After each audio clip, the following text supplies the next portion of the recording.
Pernah kepikiran gak sih dari mana datangnya keyakinan kita? Maksud saya, apa yang bikin kita seyakin itu bahwa sesuatu itu benar? Pencarian kebenaran ini ternyata adalah salah satu dorongan paling dasar manusia. Dan ya, dalam beberapa menit ke depan, kita akan coba telusuri jejaknya. Pertanyaan ini kelihatannya simple ya, tapi coba deh pikirin lagi. Ini dalam banget. Inilah inti dari obrolan kita kali ini. Sebuah pertanyaan yang sudah bikin para pemikir terhebat sepanjang sejarah berdebat habis-habisan. Oke, kita mulai dari perdebatan besar yang pertama. Ini adalah pertarungan klasik antara dua kekuatan. Apa yang kita pikirkan di dalam kepala kita melawan apa yang kita alami lewat panca indera. Di satu kubu ada rasionalisme. Anggap aja ini kayak detektif yang bisa mecahin kasus dari kursi malasnya. Cuma pakai kekuatan logika. Keren kan? Nah, di seberangnya ada empirisme. Ini si investigator lapangan yang harus turun langsung, ngumpulin bukti satu persatu lewat pengamatan. Dua pendekatan yang beda banget buat nemuin kebenaran. Jagoan dari tim rasionalisme itu namanya René Descartes. Dia ini orangnya skeptis banget. Dia meragukan segalanya, dunia di sekitarnya, bahkan tubuhnya sendiri, sampai dia nemu satu hal yang nggak bisa dibantah. Fakta bahwa dia sedang berpikir. Cogito ergo sum. Aku berpikir, maka aku ada.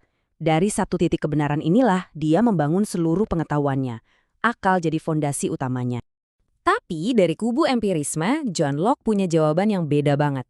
Menurut dia, pikiran kita pas lahir itu kayak kertas kosong, sebuah tabula rasa.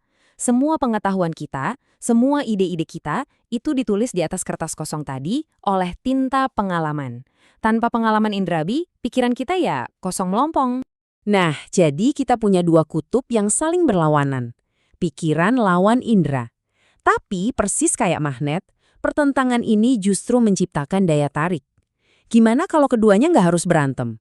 Gimana kalau mereka justru bisa kerja bareng?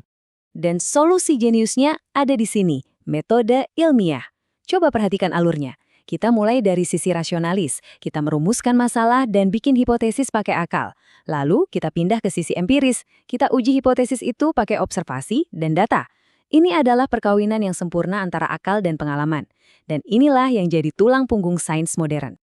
Tapi ceritanya belum selesai. Sekarang, kita masuk ke perdebatan besar kedua, di mana tuntutan akan bukti-bukti empiris jadi jauh lebih ekstrim. Selamat datang di eranya positivisme. Di sini, pandangan empiris dibawa ke level paling tinggi. Aturannya simpel, satu-satunya pengetahuan sejati adalah yang bisa dibuktikan secara ilmiah. Kalau nggak bisa diobservasi, nggak bisa diukur, nggak bisa diverifikasi, ya itu bukan pengetahuan. Titik, segala macam spekulasi, metafisika, semua disingkirkan. Filsuf Auguste Comte punya teori menarik soal evolusi pemikiran manusia. Menurutnya, peradaban kita itu kayak naik kelas. Dulu, kita di tahap teologis, semua dijelaskan pakai dewa. Terus, kita masuk tahap metafisik, pakai ide-ide abstrak. Dan akhirnya, kita sampai di puncaknya, tahap positif, di mana sains dan observasi jadi rajanya. Jadi, intinya cuma satu dan jelas banget. Buat kaum positivis, aturannya ketat.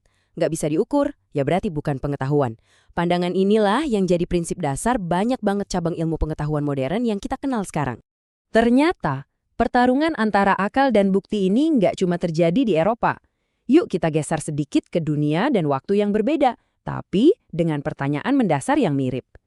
Kita akan lihat perdebatan besar ketiga yang terjadi di puncak zaman keemasan Islam. Nah, di sini tantangannya unik. Para pemikir Muslim saat itu kan mewarisi tradisi filsafat Yunani yang sangat menjunjung tinggi akal. Di sisi lain, mereka punya Al-Quran sebagai wahyu dari Tuhan. Pertanyaannya jadi krusial banget. Apa dua hal ini bisa sejalan, atau mereka memang ditakdirkan untuk berkonflik?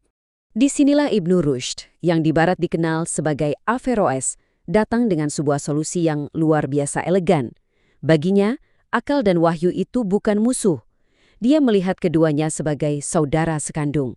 Dua jalan berbeda yang menuju ke puncak gunung yang sama, yaitu kebenaran sejati. Nah, tabel ini nunjukin inti perdebatannya dengan teolog besar Al-Ghazali.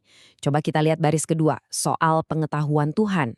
Al-Ghazali menuduh para filsuf bilang kalau Tuhan itu nggak tahu hal-hal kecil yang terjadi. Tapi Ibnu Rushd membantahnya dengan cerdas. Dia bilang cara Tuhan tahu itu beda. Pengetahuan kita itu kan akibat dari apa yang kita lihat.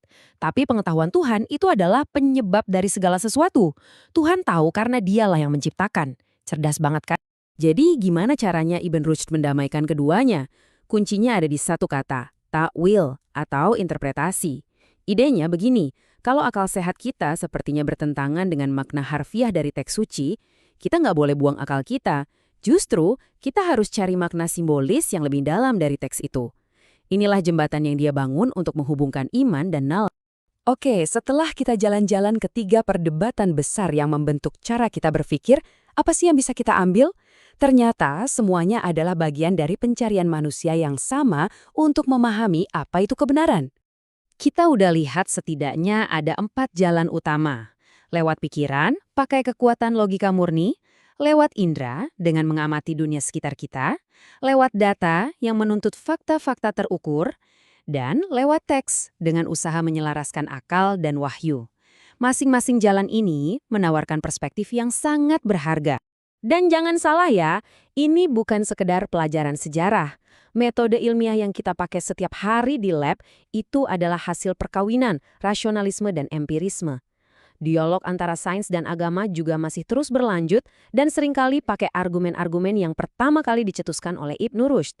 Perdebatan kuno ini masih sangat hidup dan relevan sampai sekarang. Jadi, kita kembali lagi ke pertanyaan awal, tapi dengan pemahaman yang baru. Akal, pengalaman, data, atau iman, mana yang menjadi sumber utama kebenaran bagi Anda? Pada akhirnya, hanya Anda sendiri yang bisa menjawabnya.